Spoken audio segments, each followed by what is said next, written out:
Well,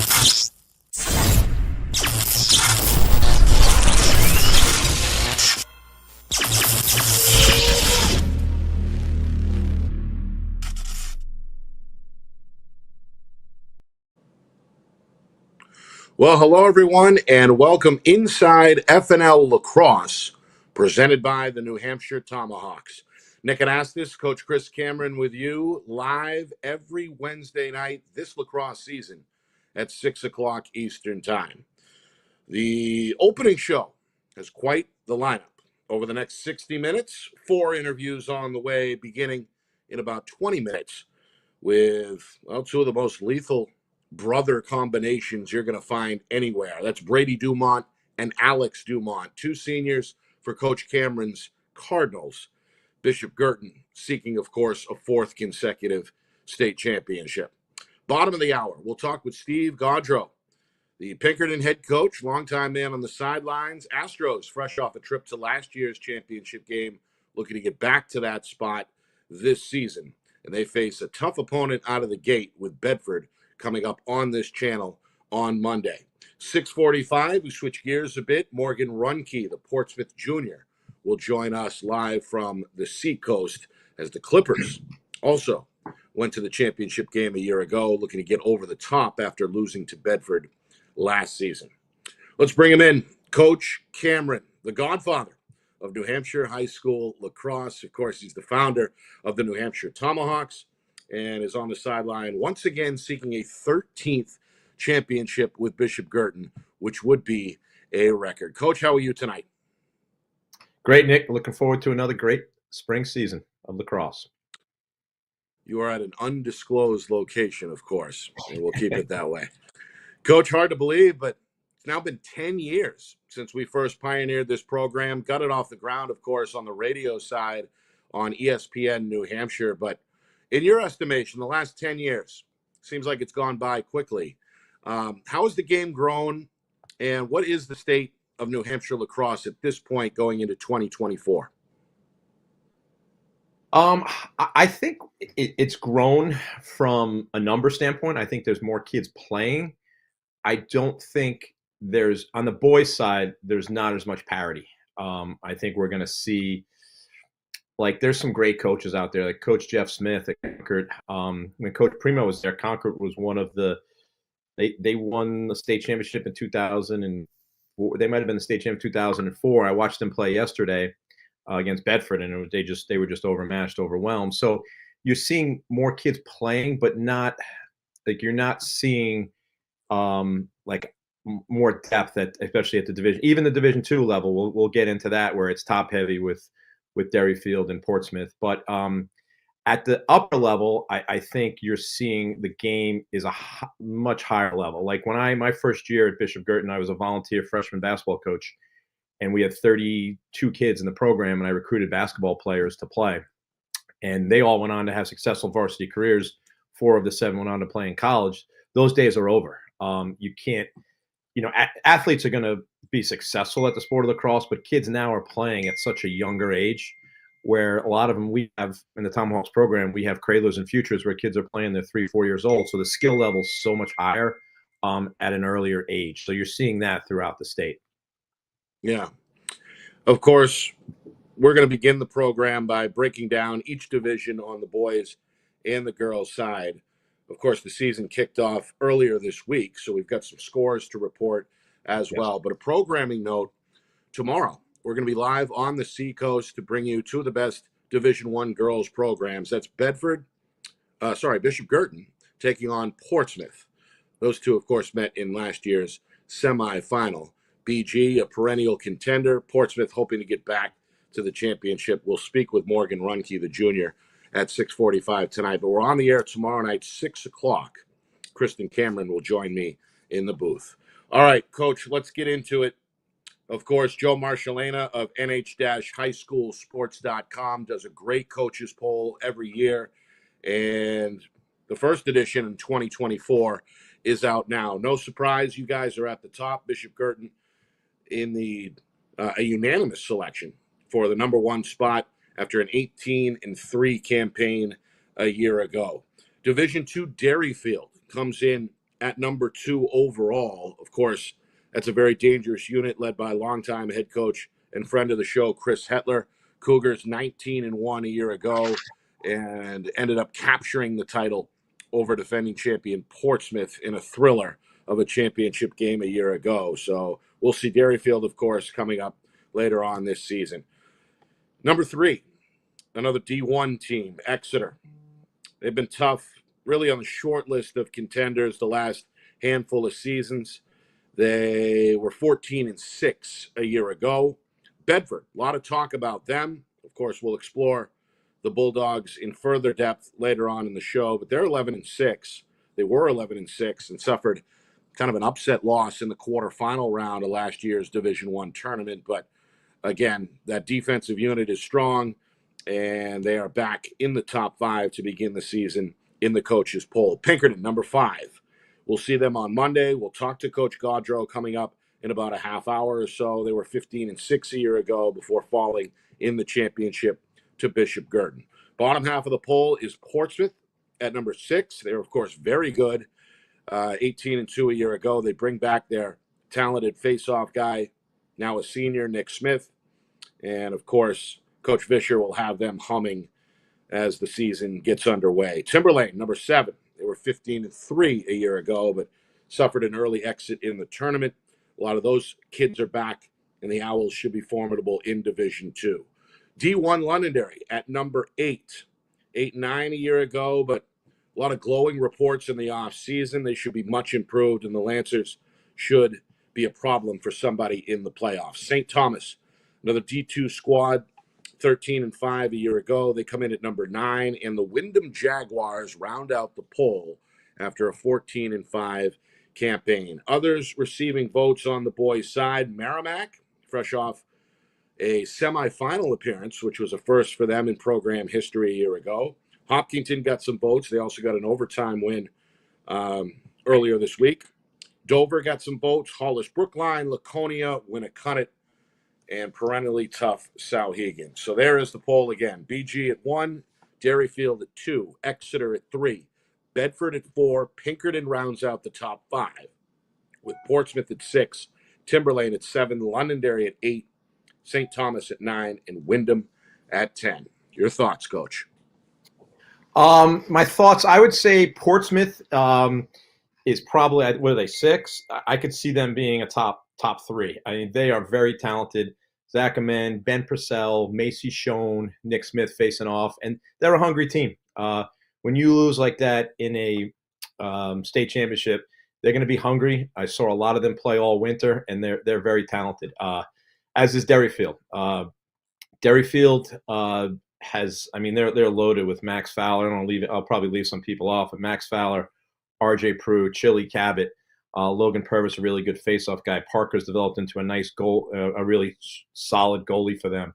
So they can, both those teams, I would love to see it if they were up in D1 because they would be in the top 5. Both those teams would be in the top 5 in D1. So I think May 9th is that game. I'm sure FNL will be on that game. That's going to be a great matchup. The one thing, and I asked Coach Hetler why, like, his schedule this year is not, it's not a gauntlet. It's on the softer side for him. He does play Westwood down in Massachusetts, and part of it is, D1s don't want to play him because, if you lose to a D2, if you beat them, you're supposed to beat them. You lose to a D2, it's not a good thing. And I understand that because I remember back in 2007 we played St. Thomas and we lost to them.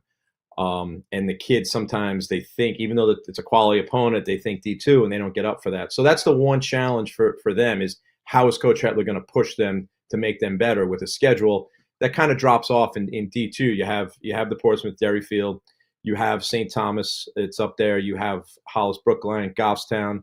Hollis has a new coach in Mac Martin and one of the best players in the state, Brian Commit, Ben Defoe. So and then, we mentioned St. Thomas, but Merrimack Valley, Coach Sean Gill, I think it's his second season. They played St. Thomas very tough, 7-5 yesterday. So there is a little more depth in Division 2. With the poll at Division 1, I think you have 3 teams that any of them could win this year: Bishop Girton, Bedford, and Exeter. It's a toss-up between any of those 3 teams. You kind of saw Bedford yesterday, how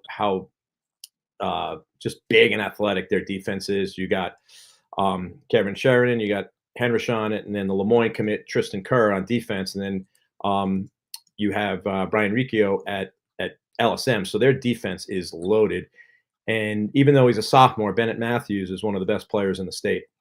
So they're going to be very good. And then Exeter knocked off Lincoln Sudbury. Lincoln Sudbury is a power in Division I. That's great for New Hampshire lacrosse when you could beat a Lincoln Sudbury. And Exeter teams are going to have a very tough time scoring on Exeter this year. When they have Ethan Burnich, one of the top, one or two goalies in the state, along, he's very good. And you have Tanner Smith in front of him, the St. A's commit. It's a very good defense with Owen Williams, Laskowitz. They're good. They're a very good team. Bedford defensively is how they're going to face off, because they have a young face-off guy in Dylan Riccio, who's Brian's younger brother. He's good, but how's he going to match up against Apollo Vasquez or Will McElroy? But those three teams are it's a toss-up. And then the next tier, you kind of have Pinkerton. They have a great coach. We're going to have him on, Coach Gaudreau. Pinkerton might be down a little bit this year, but they're still going to be in that top 5 mix. And then you have Londonderry, Coach Wiedenfeld's Londonderry team. You have the two Cams, Cam Ayotte and Cam Brutus, a very good defensive team. Where are they going to get goals from? They're going to need to find some offensive production in order to compete with those top 4 teams. And then it drops off. I mean, then it drops. Then you kind of have your Dover, Merrimack, and Salem will be the next 3, and then you have the Nashua North, Nashua South, Concord, and Manchester. Like that third tier down there. But Coach Ketchum is a new coach at Dover. They had a really good win yesterday over Salem in his first game. Congratulations to him. So that's D1. We covered D2. Certainly don't want to leave out any teams there, any new coaches. D3. Coach Deacon Blue. It wasn't Bo was undefeated last year, and they got upset in the semis. And then this year they came out. Hopkinton, defending champ, beat him in overtime 8-7. So that's they're going to be good. You have Pelham, Coach Brian Johnson. He just has some athletes, some really good big athletes, and Memphis Patterson, Diego Mendez, and he has a faceoff kid, Matthew Sprague, who is up there with the top guys in the league. Cole Frank is no longer he's not with Pinkerton this year. So you have Paulo Vasquez number 1, Nick Smith number 2, and you can certainly put Matthew Sprague, a sophomore, in that category. But they're very good defensively. So they're in the mix. Laconia with Coach McDonough, they're always good. Can they challenge Bo and Hopkinton? Another team I mentioned Merrimack Valley, but Wyndham's a team that we got to keep an eye on in Division II. They had a real good win to start their season out yesterday. So there's going to be, I think you're going to have more parity in D2 and D3. And then, will Pinkerton, I know Pinkerton and Londonderry are so well coached that they're going to get better as the season goes on. Can they compete with those top 3 teams with Exeter, Bedford, and BJ? Yeah. Let's look at the girls' poll.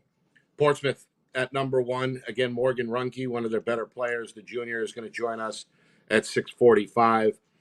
They fell to Bedford in the championship game. Great game, by the way. Bulldogs come in at number 2 in the poll after an 18-1 regular season last year. Bishop Girton at 12-6. We're going to see the Cardinals tomorrow night take on Portsmouth at 6 o'clock. Pinkerton, 12-6 a year ago. They round out the top 4. Then you have Nashua South at 5, Souhegan at 6, a tie for the 7th spot between Dover and Hollis Brookline, and then Wyndham and Winnicott round out the top 10. Also receiving votes, Bow, after an 18-1 campaign a year ago in Division III. Hanover's always good, Goffstown, and Derryfield. So there you go, the top 10 again on the girls' side. Portsmouth 1, Bedford 2, BG at 3, Pinkerton 4, Nashua South at 5, Souhegan at 6, a tie for 7 between Dover and Hollis Brookline. Wyndham comes in at 9, and Winnicott at 10. Is that poll accurate, Coach? I think it is. I get to see a lot of these players and girls teams during the Winter Indoor League all year. So, Portsmouth, is young, but they also have Morgan Runke, the junior, who had 5 goals in the opening game versus Pinkerton, and Annie Parker, Syracuse commit. So they have top end talent, but some of their younger talent, Ginger Vinzaquera, the Lawton girls, who are sophomore and freshman respectively, probably missing a few players. I have the list here, but Portsmouth has some high end talent, and then they have some youth. BG has Coach Callie Santos will be her. She's a BG alum. Graduated, I think 13 or 14 from BG, so she's back at the helms. Leslie Y is still involved in the program. She's going to be Coach Callie's assistant. So she had an opener yesterday. They beat Sohegan 12-4, but it's going to be a great environment. Anytime FNL is there covering the game, the excitement is level is through the roof. But that's just, you're gonna find out where these teams are. Pinkerton was very, very competitive. They're number 3 in that poll for a reason. They have some really good players. Lauren Lasaskis, Haley Schneider. They have depth in the goal. Sarah Di Clemente. Did I say Hannah Lasaskis? Sorry, Hannah. Lauren was her sister that's now playing at Georgetown. But Hannah I think she had at least 3 goals. I was following that game on Joe Marshallina's Twitter feed. So Pinkerton is right there, with BG and Portsmouth. BG has a lot of their team is not as deep as it's been in years past. They had players that were not in their top starting lineup that were really, really good. This year's team, you have Lauren Redfern going to Villanova, Anna Campbell going to Flagler on attack, and then you have Cam Schmidt going to Bucknell, and you have Ari Kuchalakis going to Elon. So they have a lot of offensive firepower, but it drops off a little bit. So developing that next tier of players will be key for them. They're very good in goal. Maddie Eden-Leno. They have a second and third goalie that would start for just about any other team in the state. And they have defensively, they're strong. They're deep. We mentioned Pinkerton's lineup, and then Bedford, coming off a state championship, they have the top. There's probably 5 girls that you could say the top player in the state. So I'll say one of the top 3 players in the state, Olivia Matthews, who's going to James Madison. She's gonna. Last year there was a lot of balance. Regan O'Brien was there, where there was a lot of players that could score. This year she's going to have to carry the load. Her and Maddie Kiley are going to be the keys to that team. They just don't have the depth that they had last year, but they have some really good players. So and Christine Hodgson, who's a friend of the show, friend of the program, is another outstanding coach. So they're going to be in the mix.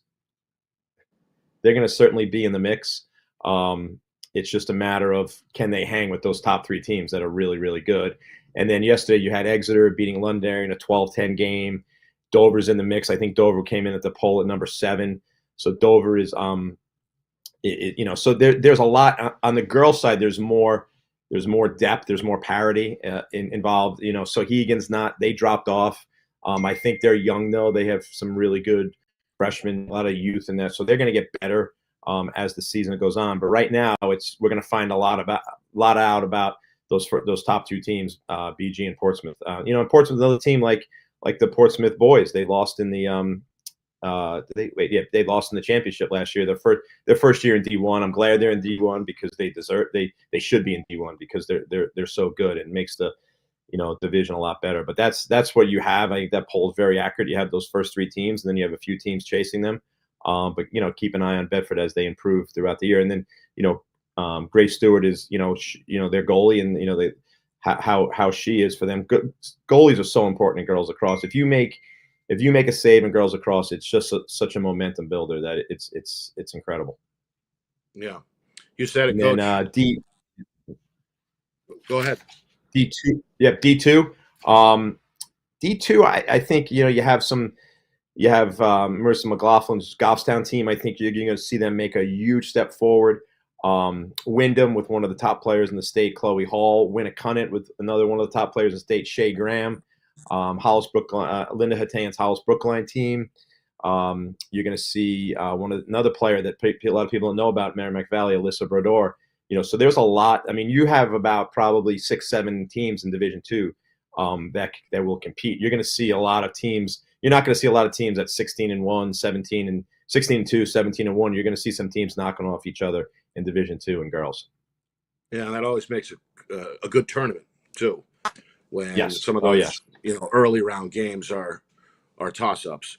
So reminder, we're on the air tomorrow night in the season debut of our game of the week, Bishop Girton and Portsmouth. That's a 6:00 face-off, and we're looking forward to it as Kristen Cameron will join me on the call.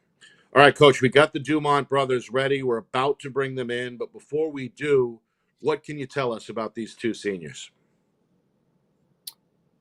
I think it tells you I'm getting old, because I remember coaching them when they were like second and third graders, and they were coming to BG games since they were little kids. And kind of a fun fact is Coach Gaudreau was the AD at PMA, and that's where that's where he started that program, and that's where the Dumont brothers played for him. So there's a special relationship there, but they are just. They are lacrosse junkies, lacrosse rats. We'll play a summer tournament, and it'll be 90 degrees. They'll just play 3 games, and they're done for the day. They go back to the hotel and cool off, but they're out cheering on the 26s. They just, or the 27s. They're just out in the field, love being part of it.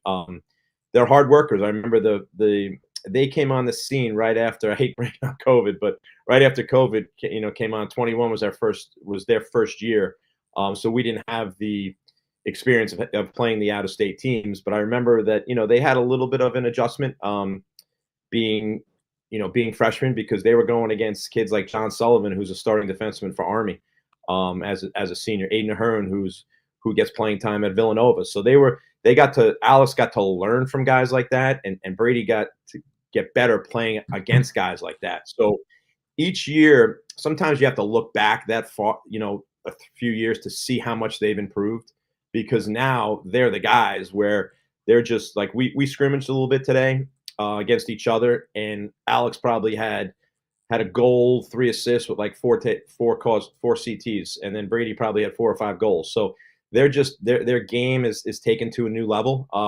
One thing, we had such strong leadership this year, and one challenge for them this year is becoming leaders. How are they going to be as leaders?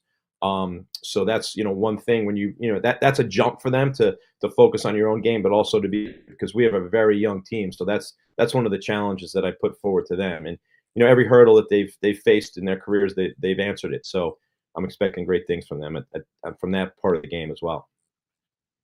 All right. Without any further ado, let's bring them on. Live from the Dumont household, brothers Brady and Alex. Welcome to the show, boys. How are you? Good. How are you? Thank you for having us. Thanks for coming on. You heard Coach there. He expects leadership from you guys in your senior year. How do you tackle that? It's really just keeping goals in mind. We don't like to look ahead at practice, but we got a game Friday, game Monday, really big out-of-state game Tuesday. So it's really important for us not to look too far ahead. But as you guys talked about, to win that 13th state championship is always going to be in our head, no matter if it's practice, if it's a game, weekends. Just keeping that in mind is going to be most important. You agree with that? You agree with your brother? Yeah, we all have the same goal as a team, I think, and our mentality stays the same throughout the season. So just focused on the end goal. Coach was going down memory lane for a minute there, bringing back some memories from back when you guys were kids on the sidelines, kind of soaking in the atmosphere, and now here you are as seniors. How did it start? Take me back to the beginning, when you first put a lacrosse stick in your hand, and where the love of the game came from. Yeah, like we kind of mentioned, like Coach Cam said, we started off at PMA when we were really young. Our dad started the program with Coach Gaudreau, and then we've been playing with each other since then. And then the whole going to BG games came from our dad, always bringing us since we were really young. And it's super cool to be a part of the legacy, from seeing how when we were young to now we're in those people's shoes, and we're a part of it now. Anything to add? Yeah, absolutely. It started from a young age, and it's something that just grew with us. 8th grade came around, and there was no doubt in the house where we were gonna go.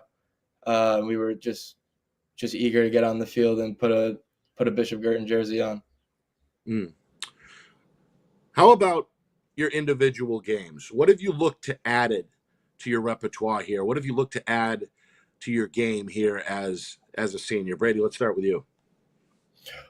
I know since I've gone to VG, I've always been a shoot first attackman. And Coach Cam's always tried to instill in my head to become a Dodger and just become a more well-rounded player. So I'd say that's one thing, to become a Dodger and just add to my game instead of just being a shooter. Alex?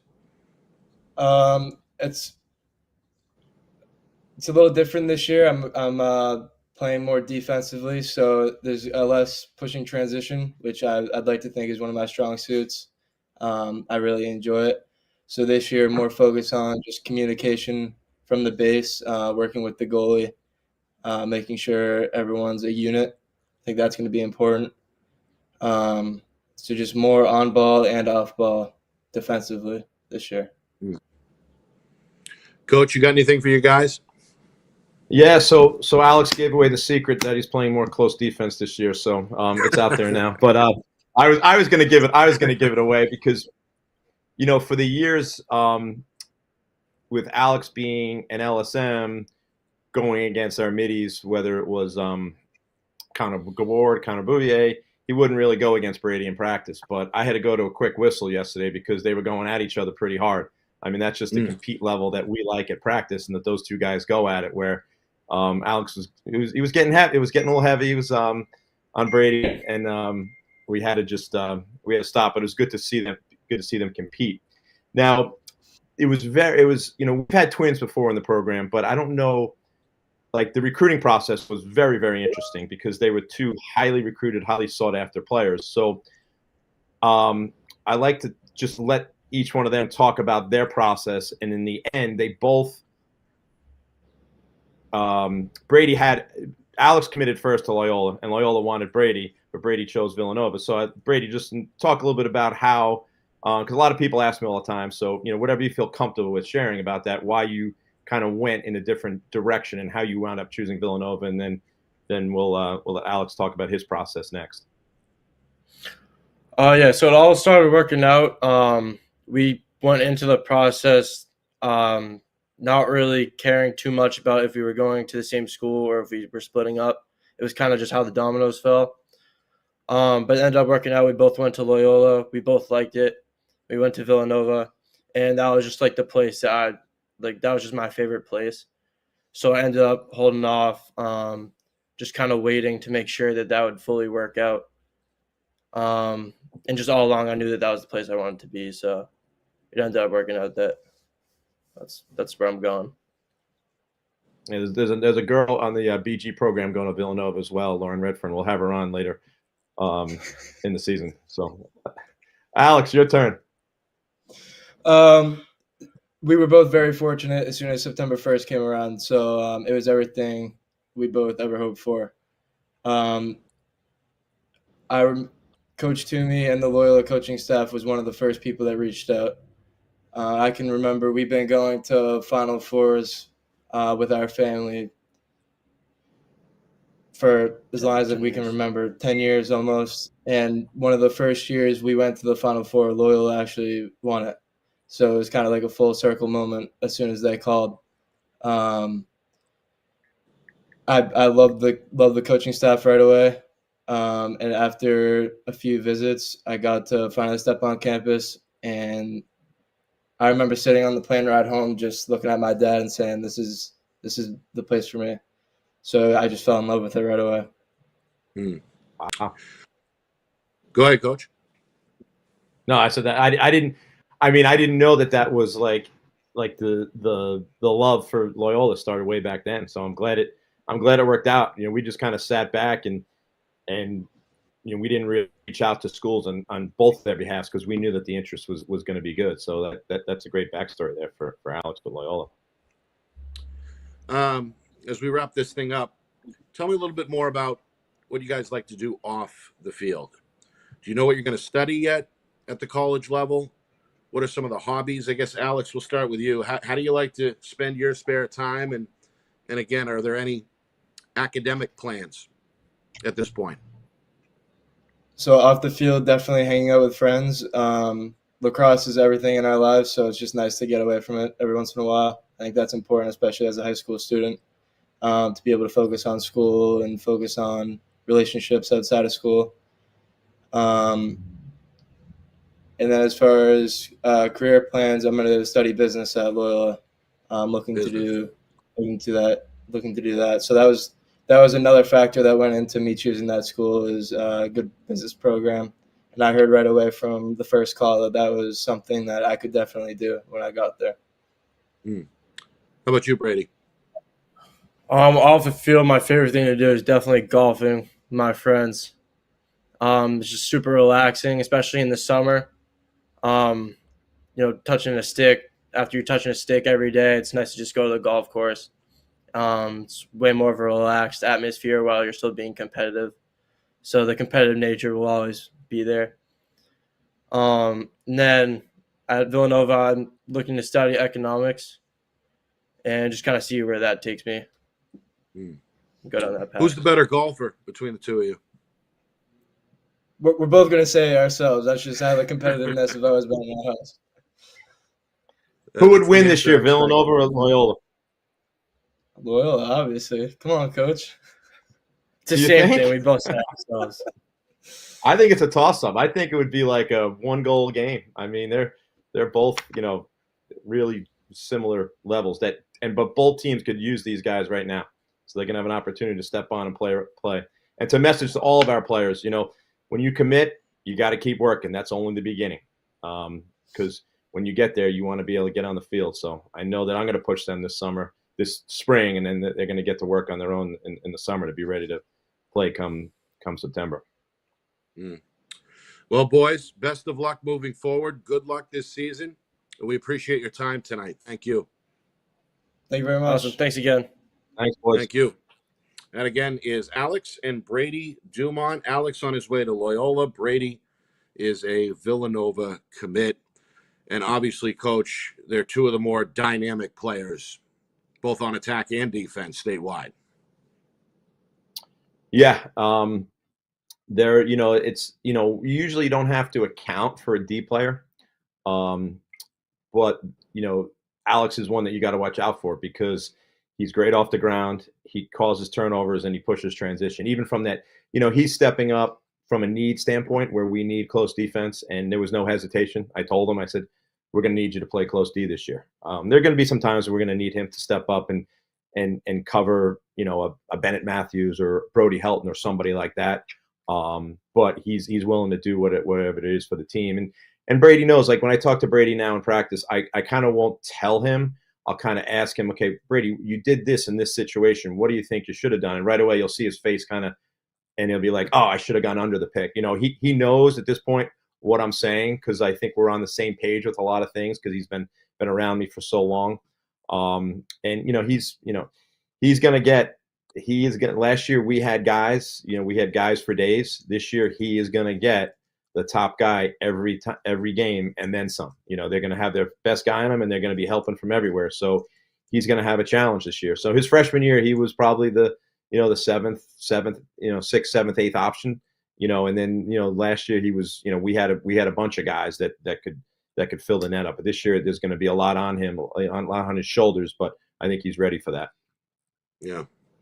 All right, we're going to take a break. When we come back, Steve Gando, the Pinkerton head coach, is going to join us. The Astros looking for a way to get back to the championship game despite some significant offseason personnel losses. Coach Gando, next. You are watching FNL Lacrosse, presented by the New Hampshire Tomahawks.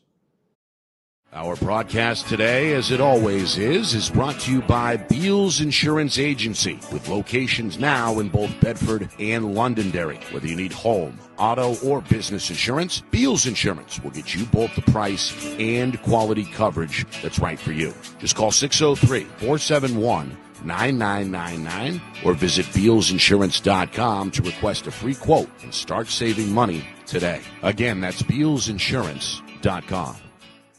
The New Hampshire Tomahawks promote the highest level of club lacrosse competition, not just in the state, but in the country. Looking to get recruited? Director Chris Cameron keeps an open dialogue with the nation's top college lacrosse coaches. Over 400 New Hampshire Tomahawks alumni have played at the college level, including the ACC, Big East, Big Ten, Ivy, NESCAC, NE10, and more. New Hampshire Tomahawks coaching staff has over 100 coaches, including current high school, varsity, and college coaches. The Tomahawks offer training for players of all ages, clinics, camps, and leagues, along with spring, summer, and fall elite teams. So play with the best. The New Hampshire Tomahawks, showcase and development for college lacrosse. Visit NewHampshireTomahawks.com and girls.nhtomahawks.com.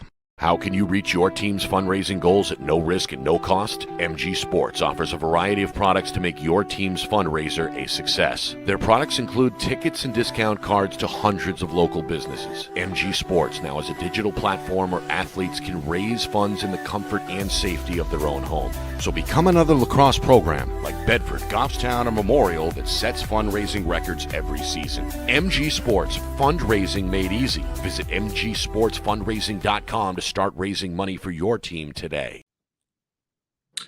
Welcome back here to FNL Lacrosse. We are presented by the New Hampshire Tomahawks. Nick Anastas, along with head coach Chris Cameron, as we get set here on the eve of the season. Tomorrow night, we're in Portsmouth on the girls' side. Two of the best programs in Division I, going head-to-head at 6 o'clock. That's, of course, Bishop Girton at Portsmouth. We're live on the scene again at 6 p.m. Monday, we'll bring in the boys in the boys' debut, as Pinkerton will take on Bedford, two of the top 5 teams in the preseason poll. That is a 5:30 face-off between the Astros and the Bulldogs. On the visitor sideline will be Steve Gando, the longtime Pinkerton head coach, and he joins us now here on the program. Coach Gando, thanks for coming on again. We appreciate it. How are you tonight? Great. Just made it by the hair here, coming off the field. So we got a nice home win, and now we're moving on. So What was the score? I have to look. 15-4, 15-3, 15-3. Yeah, it's right. took it was one of those things. It was one of those days. Late buses, all those good things, and game started late, and so we got here. How's the AD? Is he handling it for you? He's handling he's handling things in stride. So he's always got my back. That's for sure. And of course, his longtime and former head coach Brian O'Reilly, now the acting AD over there at Pinkerton. All right, let's get down to business, Coach.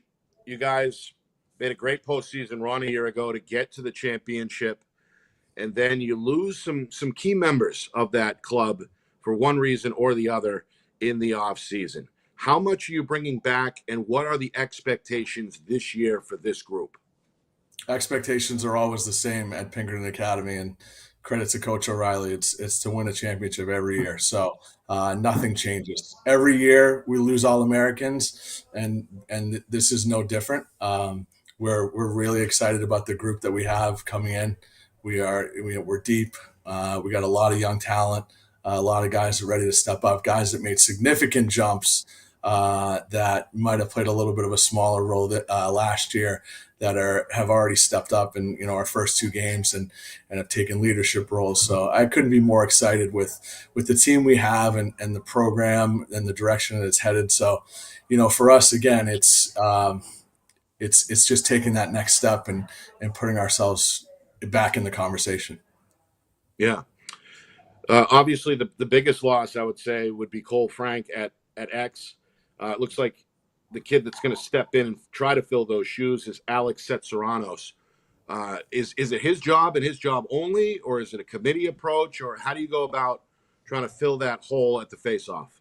I mean, and we have the deepest group that I've ever had as far as our face-off room is. We have three guys: Alex Tetseranos, Dylan Stingle, and Aiden Jones. I mean, these are three guys that would be starting on a lot of teams, and they battle, they compete every day. So we are certainly not in a critical shortage area as far as the face-off X goes. So I can't say enough good things about what they've done in practice and how they've worked, and we'll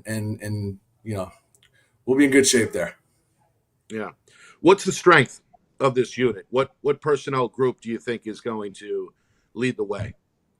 I mean, it's early in the season, so I would love to sit here and say this is what we have. But, I think every year we look at what we have, we look at the personnel, and we try to adapt to, what our strengths are going to be. I think it's silly. I always laugh when coaches, profess that they have some great system that's going to win it all. We all know it's about players, and this year I think we got some real athletes in the middle of the field.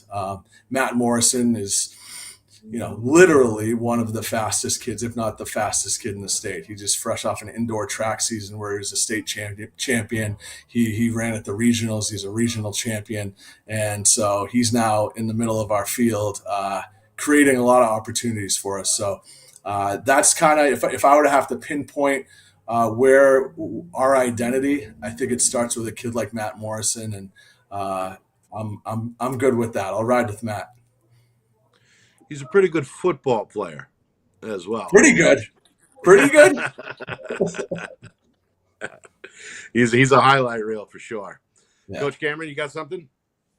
Yeah. So for those that don't know, Coach Gaujo, he lives in Bedford. He coaches in the Bedford Cannon Youth Program, and he has three boys that are outstanding players. Paul is a freshman playing for Coach Bordeaux right now in the system there, and then he has Brian, who's a 29 defenseman, and Leo, who is a fourth grade attackman. So Steve, this. We're talking for the Monday night, the big game, where I've witnessed some great Bedford Pinkerton games through the years, and you're certainly familiar with a lot of Coach Bordeaux, because did you coach Drew at St. A's? I'm not going to say I'm the reason that Coach Bordeaux's life started here in New Hampshire, but he was I always tell him he was the most highly touted recruit I ever had at St. A's. I think I threw him the most cash of any recruit I ever had, which back in that day was about, was a bag of balls. But, certainly Coach Bordeaux and I have a history. And, I could write the scouting report based on third grade ability level, sixth grade ability level, and now high school ability level with a lot of these kids. So it's a pretty cool opportunity to be able to coach against these kids, and definitely a different opportunity to get there, and watch my son play, and essentially be on the opposite sideline as my boys. Because as you know, Coach, I mean, most of my time is spent on the same sideline with them. So it's certainly a transition for me, but I couldn't be happier with having my boys in the Bedford system playing for Coach Bordeaux. I think so many times now you have people looking for, they want to find this magic formula and this coach that's like Coach Bordeaux is the guy. Like, he is somebody that puts team first, and in a landscape where I think so many people are focused on individual development and me, it's nice to have a guy like Coach Bordeaux that puts team first, culture first, and excited for it. It's going to be a great night. So we're certainly going to hear your wife, Kate, in the stands. Yes, you will. She'll be wearing red, right? So we could say she'll be wearing red. Is that safe? She's a bulldog. I'll tell you. She is definitely a bulldog. Okay. She's the middle school. Lurgio boys coach. So she broke the glass ceiling, and she's the boys coach down there in the middle school. They were undefeated, won the championship last year. They're currently undefeated. It's tough. It's going to be tough to pull her over to the Astros sideline. That's for sure. So Nick, you got a great storyline for Monday. So FNL's covering the game, Coach. I don't know if you knew that, but they're covering the game. I saw that, which is great. Yeah. So which is a great game. Yeah. Definitely. And then Paul will be on the sideline, and then your boys will be in the stands watching. I mean, wow, that's gotta be a range of emotions there. So and that aside, we do have youth practice at 6 o'clock. So I don't know if Coach Gando is going to cancel his practice so his team can come watch, or I haven't decided what I'm going to do there yet. What time is the game? The game I think is at 5:30. 5:30.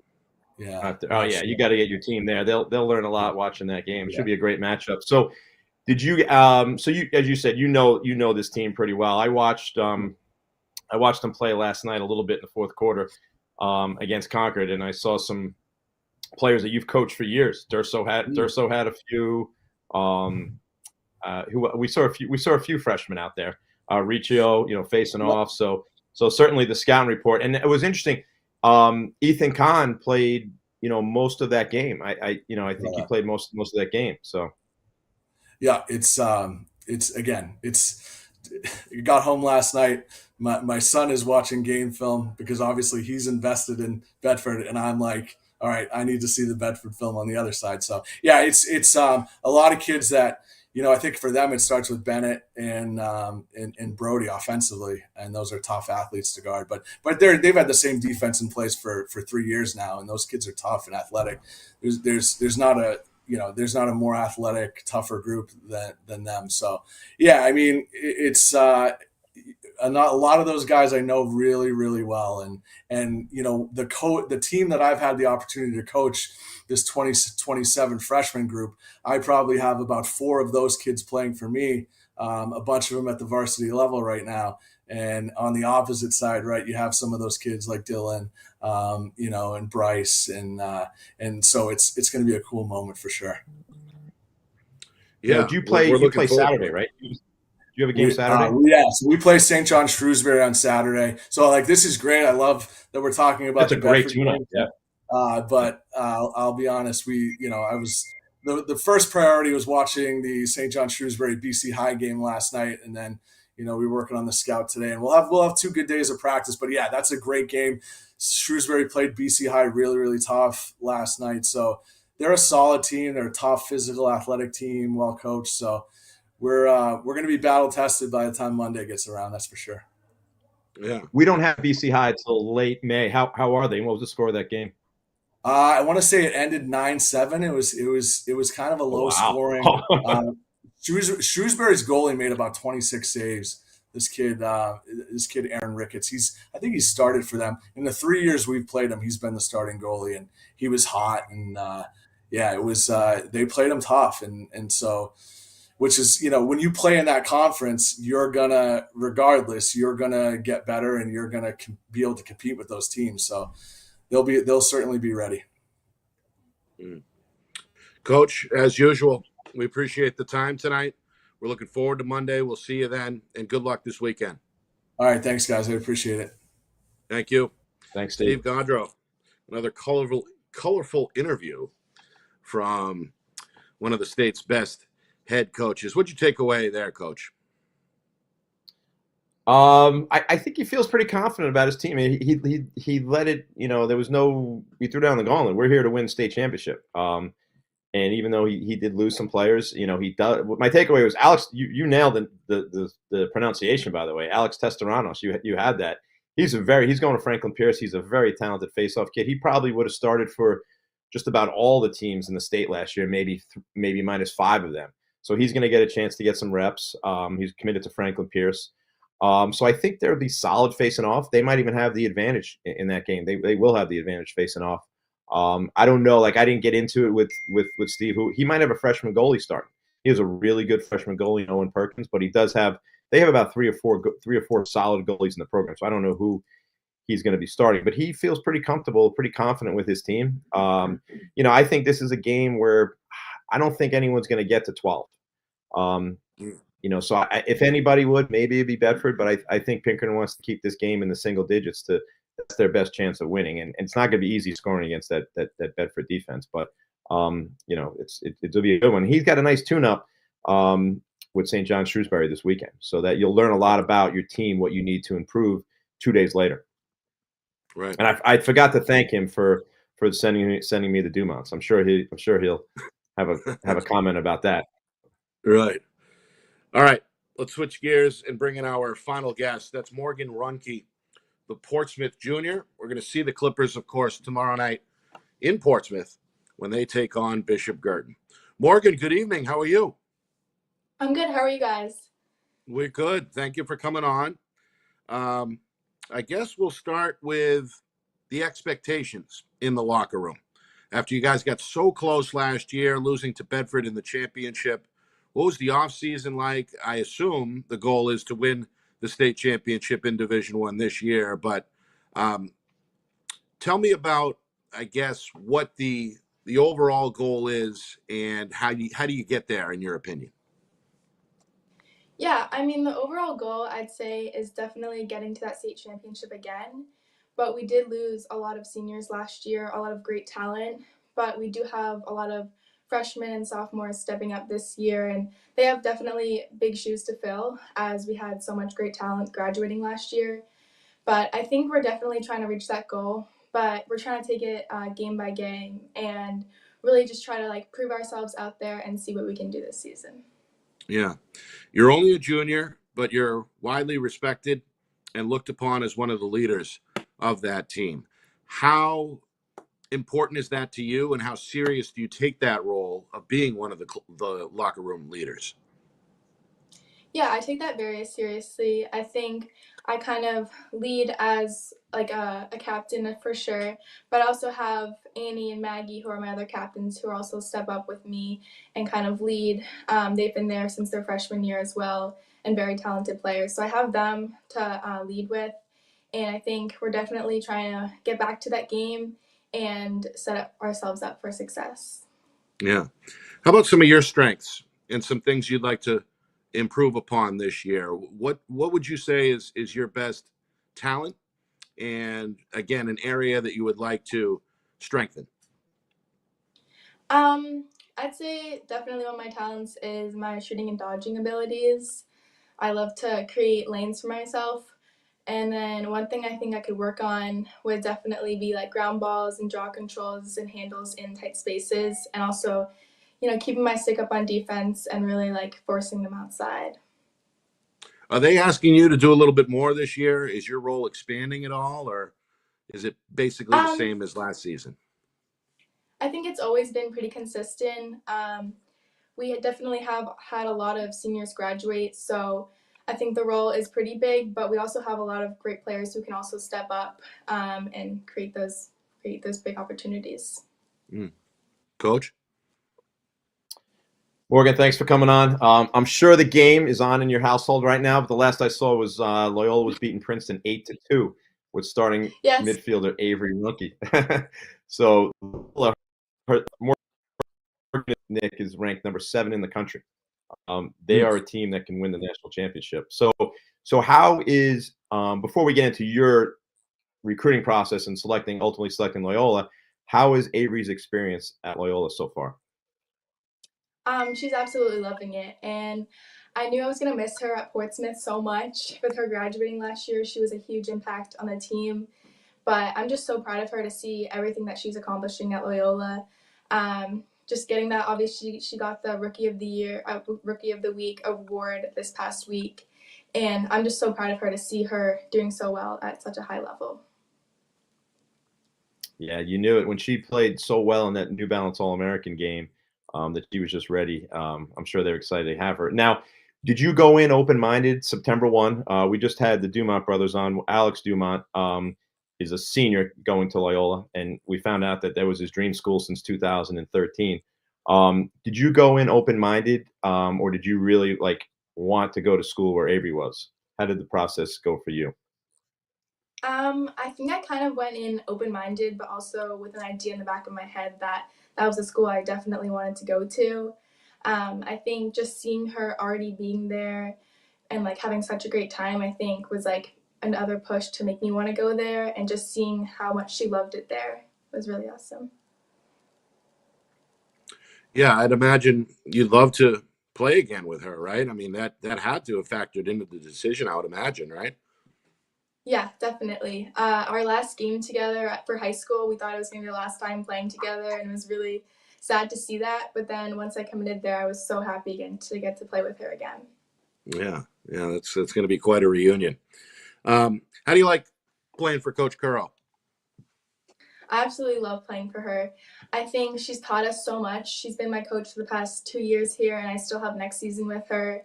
I think her and our assistant coach Erin have done a great job with coaching us and being there to talk to whenever we need it. I think that they have really open minds and are really easy to talk to. So I think it's really been awesome playing for them. And I'd imagine it's a tight knit group over there, right? You're tight off the field. What are some of the off the field activities that the team does together?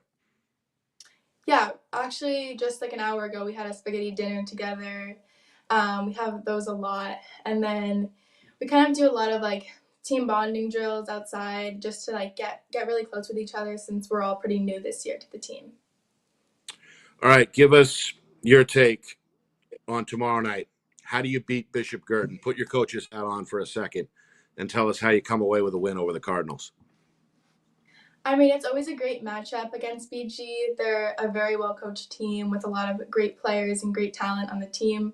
So I think it's definitely going to be a great game and a hard-fought battle. We're looking forward to the game. I think as soon as I saw the game on the schedule, I was like so excited to play them. It's definitely going to be a really exciting but like challenging game in a way. And I think we have to lock down on defense and try to take away the lanes and get to every possession as best as we can. Well, best of luck tomorrow night. We will be there, and we Thank appreciate you. your time. We appreciate your time coming on. Thank you. Yeah, thank you guys so Thanks, much Morgan. for Good having luck. me. Thank Great you. job. Thank you. That's Morgan Runke, one of the best players in the state, only a junior, but certainly has got some leadership qualities to her. You could tell in the interview there, Coach. Confident and scary, but likely getting better here at the eve of her junior season. Yeah, 5 goals in the opener versus Pink. 5 out of, I think it was 11-9 games. So she scored 5 of the 11. And it's not like they didn't know who she was coming into the game. So I'm sure Coach Callie Santos is gonna, she's gonna draw the attention of the defense with her and Annie Parker. So I mean, you got yourself a great matchup tomorrow night to start the season. The weather, how does the weather look in Portsmouth tomorrow? I think there may be some rain early in the afternoon, so the playing surface may be slick, but I think it's supposed to clear off by the time they face off at 6 o'clock. So, if you Coach, can't make it there, it's going to be a great broadcast. Right. You tune in right here on FNL NH Media on YouTube. All right, Coach, how do you game plan against a player like that, boys or girls? Morgan Runke or whoever. How do you limit the other team's best player? I mean, there's a few ways. I mean, you can go with a face guard, and girls, they call it face guard. Boys, they call it shutting off. So you could just limit the touches, kind of like if you watch Caitlin Clark, watch the basketball with Caitlin Clark is, just limiting her touches, limiting the player's touches is one way. And then team defense, that's going to be, whenever a player has the ball, whether who it is, whether it's Olivia Matthews, Lauren Redfern, Hannah Lasaska, some of the the great players in the state. On the girls' side and the boys' side, we mentioned a lot of the players earlier. It's team defense. You have to these days with scouting reports and people all know each other from playing Tomahawks together. There's film out there. A lot of the games are you can find clips from. So there's no surprises anymore who players are. So you're gonna have a pretty good scouting report, and it's just limiting touches one and playing great team defense too. And then the other way to do it is possession of the ball. Lacrosse is possession. Possession is so key in the sport of lacrosse. Yeah. Well, we got a busy week right out of the gate. Again, tomorrow night we're on the Seacoast for the girls. BG at Portsmouth, 6 o'clock. Kristen Cameron will join myself on the call for the Cardinals and the Clippers. It's a rematch of last year's Division I semifinals. 2 top 5 teams colliding in week number 1. And then Monday, we're in Bedford as Pinkerton and Bedford will face each other. That's a rivalry across all sports, as we know. 5:30 is the slated face-off time there. So the Astros and Bulldogs come your way on Monday. Another successful show, Coach. Appreciate you coming on, as usual. And I guess give me your final thoughts. What are you looking forward to this week, both with the Cardinals and on a personal level? I love following scores. I love just to see, who's beating who's playing who.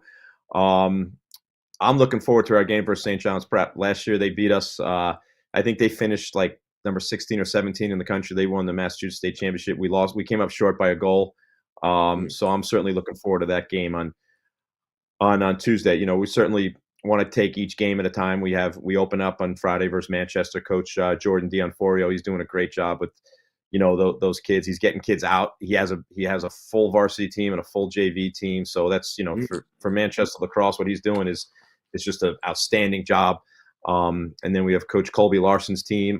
They have a great goalie in Jack Schoenrock, lefty, just one of the best goalies in the state. So we're going to have a challenge. We're certainly the heavy favorite going into both those games, but we're looking to get better each day to get ready for not only St. John's Prep on Tuesday, but then we have Staples, one of the top 10 teams in the country, coming up to Stellos on the 20th. When I heard rumors that FNL might be covering that game, but hopefully they will.